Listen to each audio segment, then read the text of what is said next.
My dad works in B2B marketing. He came by my school for career day and said he was a big ROAS man. Then he told everyone how much he loved calculating his return on ad spend. My friends still laugh at me to this day. Not everyone gets B2B, but with LinkedIn, you'll be able to reach people who do. Get a $100 credit on your next ad campaign. Go to linkedin.com/results to claim your credit. That's linkedin.com/results. Terms and conditions apply. LinkedIn, the place to be, to be. Welcome to I Don't Need an Acting Class with Milton Justice.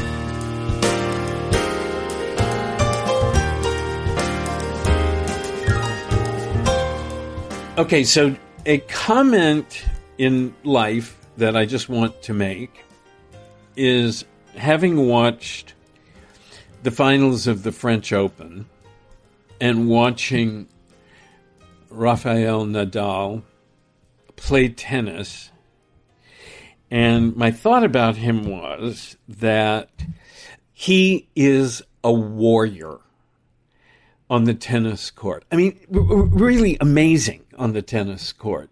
There are things, I was a terrible tennis player, but there are things that you look at and you think to yourself, oh, that must be so. If I were playing and it came over there, I'd have to run way too fast to get over there. I'd let that one go. And he never lets any of them go. He goes for everything, no matter how difficult it is. There are things that seem impossible. He hits them backwards over his head. It's like he goes for everything. There was a tennis player years ago, Billie Jean King, and she used to do the same thing. I used to sit back in awe watching Billie Jean King play. But I was watching him and I was thinking, that's what we have to be. It's exactly what we have to be. He is the best in the world at the moment. But it's like he goes for everything, and that's why. He won't hold back anything, no matter how difficult it is. And I know you all do that, but I just would say you want to end up being the Rafael Nadal of acting. It's just like, somebody that they say, man, she goes for everything. He goes for everything. You want that. Anyway, so this is your little cheerleading thing to say, yes, dig, go for everything, and then you'll be the best in the world. Okay. As we were parting company the other day, Walker threw in something that's been torturing me all weekend. And it had to do with substitution and Strasberg and Uta Hagen and people who do that. And so I sort of said it was different. Strasberg was a different thing, but it was, I kind of gave it short shrift. And it basically is a very similar area. And I wanted to bring it up because it all revolves around a particular thing that is really important in terms of all of our acting.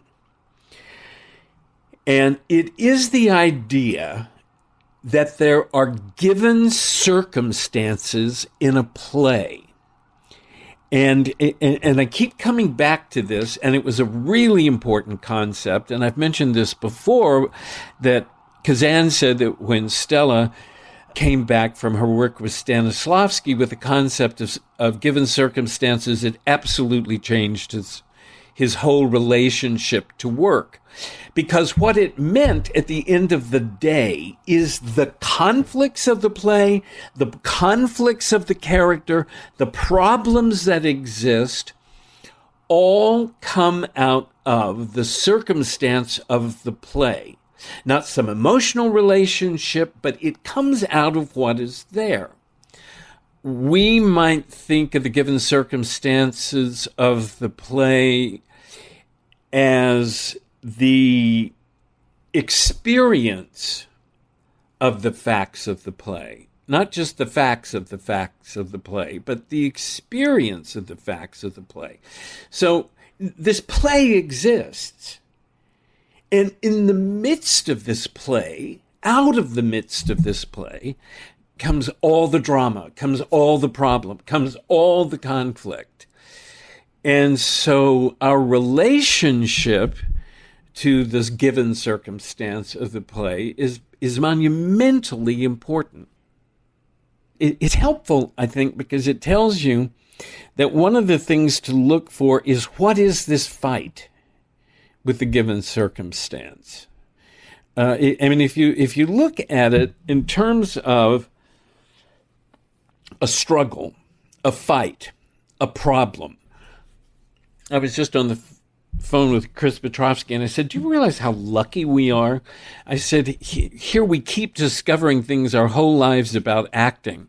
And I said, I've been struggling for like 3 days about this concept. And I said, how amazing is it that we're still looking for this? But, okay, everything that we're building, everything that we're building in the past, all the etudes that we're building for the past, the events that we're building from the past are there to feed into the given circumstances of the play. Why I object to substitution is as follows. Most importantly, I object to it because it does not come out of the given circumstances of the play. It comes out of your circumstances. And that, to me, is really dangerous. It's forcing a play to be about you, your life, and your relationships.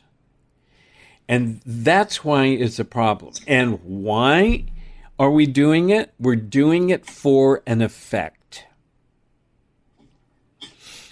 And doing things for an effect I find to be very, very dangerous. And man, it happens all the time. All the time. My friend Christina Loge's son Noah was on a film and they wanted him to cry. And Christina was laughing and she said, that poor dog of ours in Jackson Hole. She said, poor Noah has killed that dog so many times. That dog has died so many times so that he could cry in a movie. And so it's like, it's an effect.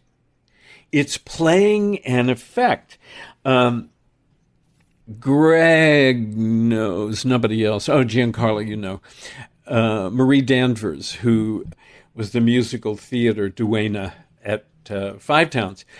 And Marie was on one of the first world tours playing Maria and West Side Story, and she did the European tour. And the director said to her, when Anita comes in and tells you that your lover, Tony, has killed your brother, or whatever happens in the thing, I want you to cry.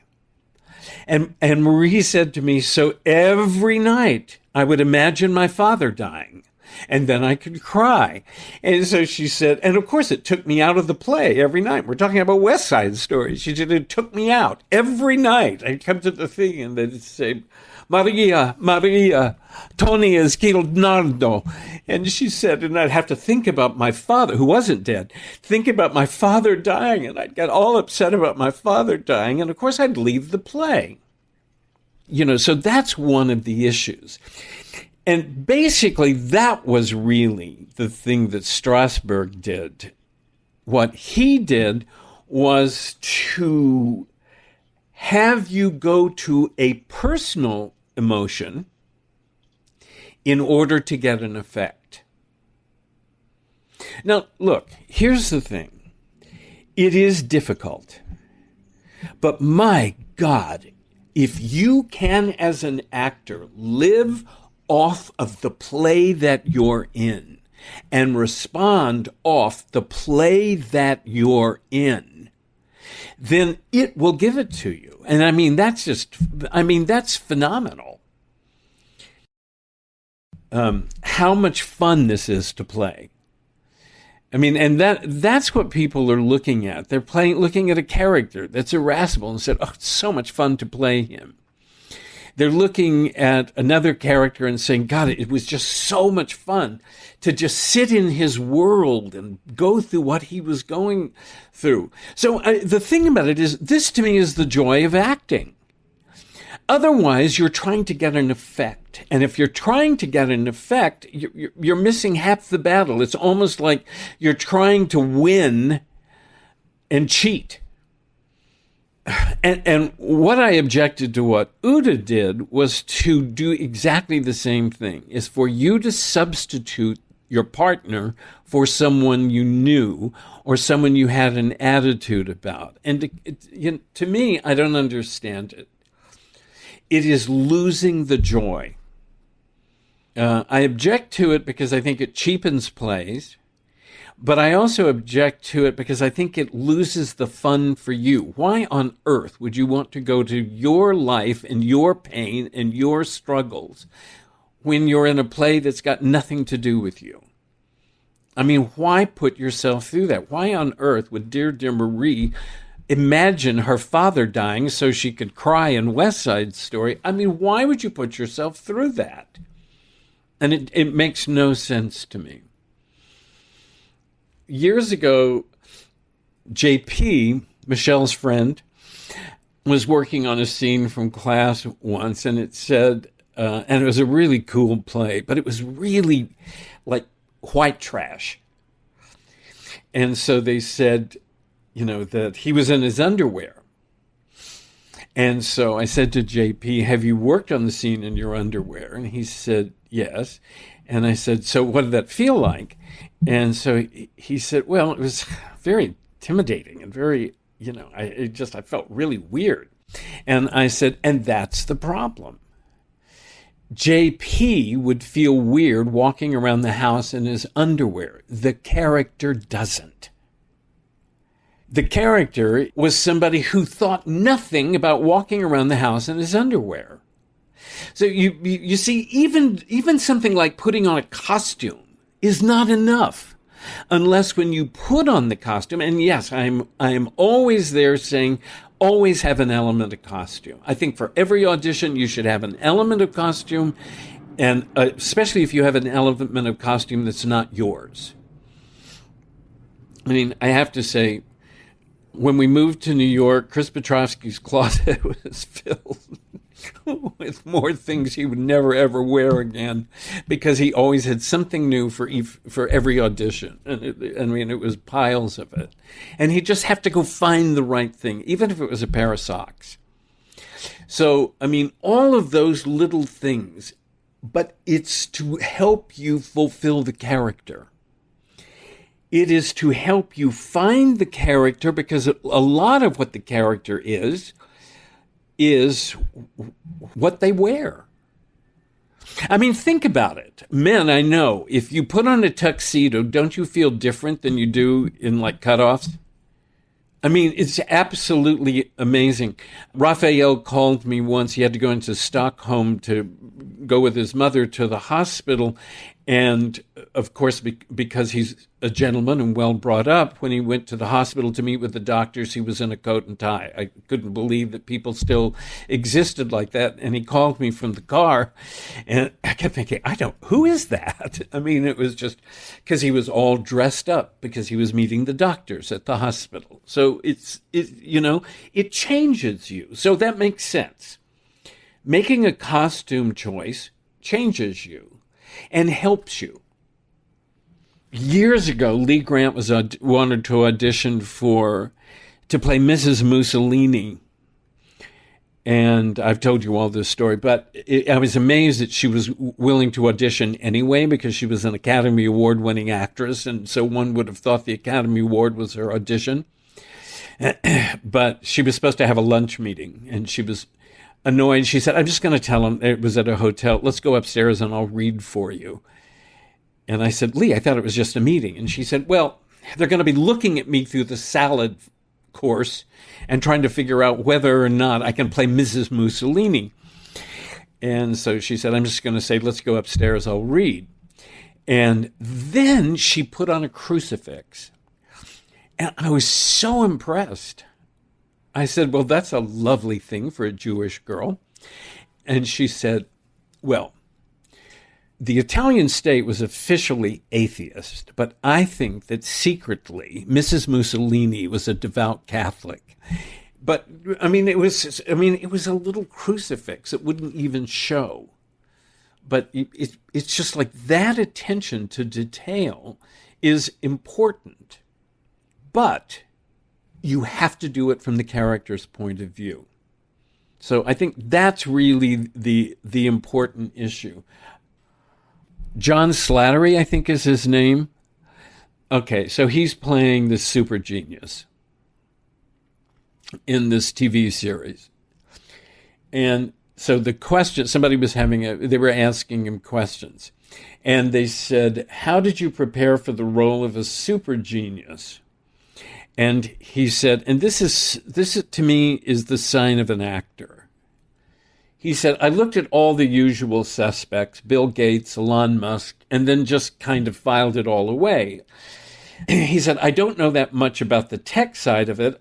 It still isn't in my bones as much as I would like. And also playing someone that smart, most of the time, they're not interested in impressing you with how smart they are. They already know they're smart.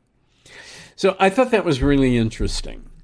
It's like out of his research, that's what he got. That what is part of this character? Part of this character is they're not trying to impress you with how smart they are. Do you see that's a really good thing to take away from research about how do you play a genius? This to me is like, these are like parts of an actor. This is what makes acting interesting. What makes acting interesting is that you have to really figure stuff out. It is not going to be given to you. And that's kind of the joy. I'll never recover from the actor who said to me, I think we're more the kind of actors that should be in television or film where they just tell you what to do. I thought, who would want to do that?